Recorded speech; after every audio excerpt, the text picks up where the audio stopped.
He turned abruptly and irrelevantly upon Mr. Calvin. "Tell me," Ernest said, "if this is not true. You are compelled to form a new political party because the old parties are in the hands of the trusts.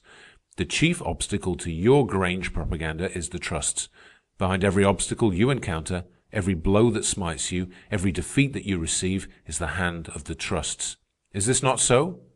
Tell me." Mr. Calvin sat in uncomfortable silence. "Go ahead," Ernest encouraged. "It is true," Mr. Calvin confessed. "We captured the state legislature of Oregon and put through splendid protective legislation, and it was vetoed by the governor. He was a creature of the trusts. We elected a governor of Colorado, and the legislature refused to permit him to take office. Twice we have passed a national income tax, and each time the Supreme Court smashed it as unconstitutional. The courts are in the hands of the trusts. We, the people, do not pay our judges sufficiently. But there will come a time when the combination of the trusts will control all legislation, when the combination of the trusts will itself be the government," Ernest interrupted. "Never! Never!" were the cries that arose. Everybody was excited and belligerent. "Tell me," Ernest demanded, "what will you do when such a time comes?" "We will rise in our strength," Mr. Asmundsen cried, and many voices backed his decision. "That will be civil war," Ernest warned them. "So be it.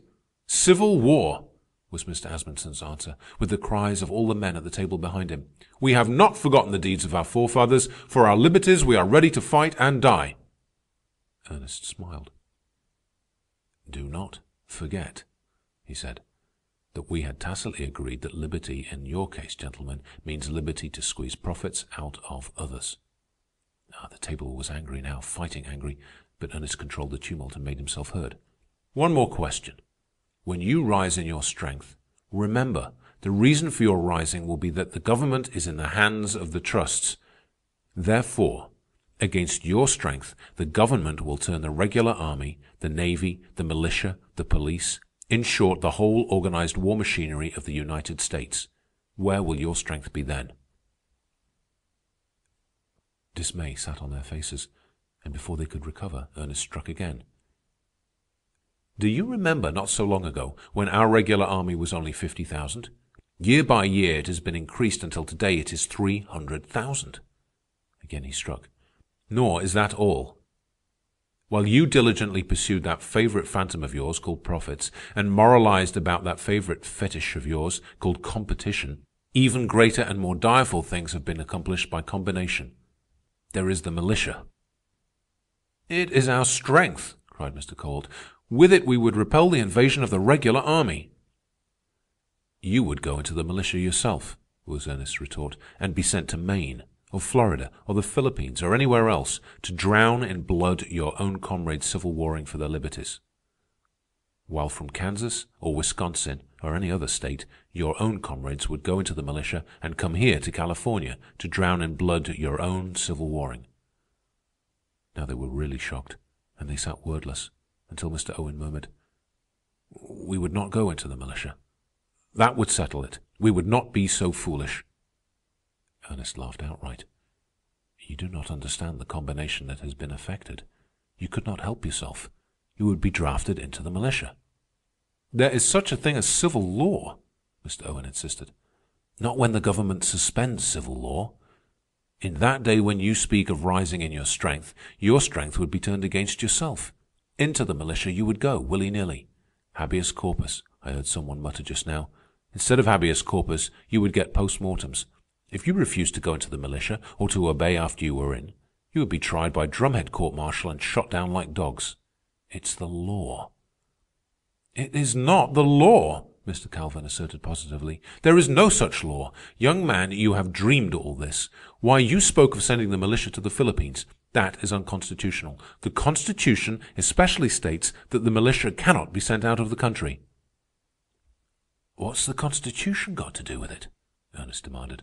"The courts interpret the Constitution, and the courts, as Mr. Asmundsen agreed, are the creatures of the trusts.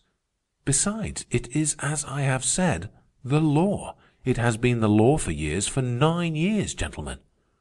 "That we can be drafted into the militia?" Mr. Calvin asked incredulously.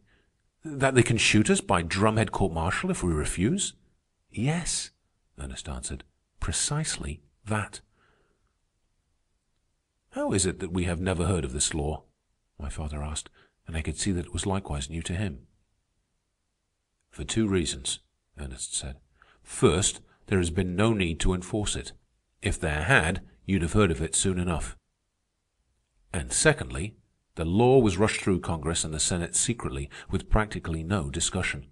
Of course, the newspapers made no mention of it, but we socialists knew about it. We published it in our papers, but you never read our papers. I still insist you are dreaming, Mr. Calvin said stubbornly. The country would never have permitted this. But the country did permit it, Ernest replied. And as for my dreaming, he put his hand in his pocket and drew out a small pamphlet. Tell me if this looks like dream stuff. He opened it and began to read. Section 1. Be it enacted, and so forth, that the militia shall consist of every able-bodied male citizen of the respective states, territories, and District of Columbia, who is more than 18 and less than 45 years of age. Section 7. That any officer or enlisted man, remember Section 1, gentlemen, you are all enlisted men, that any enlisted man of the militia who shall refuse or neglect to present himself to such mustering officer upon being called forth as herein prescribed, shall be subject to trial by court-martial and shall be punished as such court-martial shall direct. Section 8. That courts-martial for the trial of officers or men of the militia shall be composed of militia officers only. Section 9. That the militia, when called into the actual service of the United States, shall be subject to the same rules and articles of war as the regular troops of the United States. There you are, gentlemen, American citizens, and fellow militiamen. 9 years ago, we socialists thought that law was aimed against labor, but it would seem that it was aimed against you, too. Congressman Wiley, in the brief discussion that was permitted, said that the bill provided for a reserve force to take the mob by the throat. You're the mob, gentlemen, and protect at all hazards life, liberty, and property. And in the time to come, when you rise in your strength, remember that you will be rising against the property of the trusts and the liberty of the trusts according to the law to squeeze you. Your teeth are pulled, gentlemen. Your claws are trimmed. In the day you rise in your strength, toothless and clawless, you will be as harmless as any army of clams. I don't believe it, Kowalt cried. There is no such law. It is a canard got up by you socialists. This bill was introduced in the House of Representatives on July the 30th, 1902, was the reply. It was introduced by Representative Dick of Ohio. It was rushed through. It was passed unanimously by the Senate on January the 14th, 1903, and just 7 days afterward was approved by the President of the United States. Note: Everhard was right in the essential particulars, though his date of the introduction of the bill is in error. The bill was introduced on June the 30th and not on July the 30th. The congressional record is here in Ardis, and a reference to it shows mention of the bill on the following dates: June the 30th, December 9th, 15th, 16th, and 17th, 1902, and January 7th and 14th, 1903. The ignorance evidenced by the businessmen at the dinner was nothing unusual. Very few people knew of the existence of this law. E. Unterman, a revolutionist, in July 1903, published a pamphlet at Girard, Kansas, on the militia bill. This pamphlet had a small circulation among working men, but already had the segregation of classes proceeded so far that the members of the middle class never heard of the pamphlet at all, and so remained in ignorance of the law.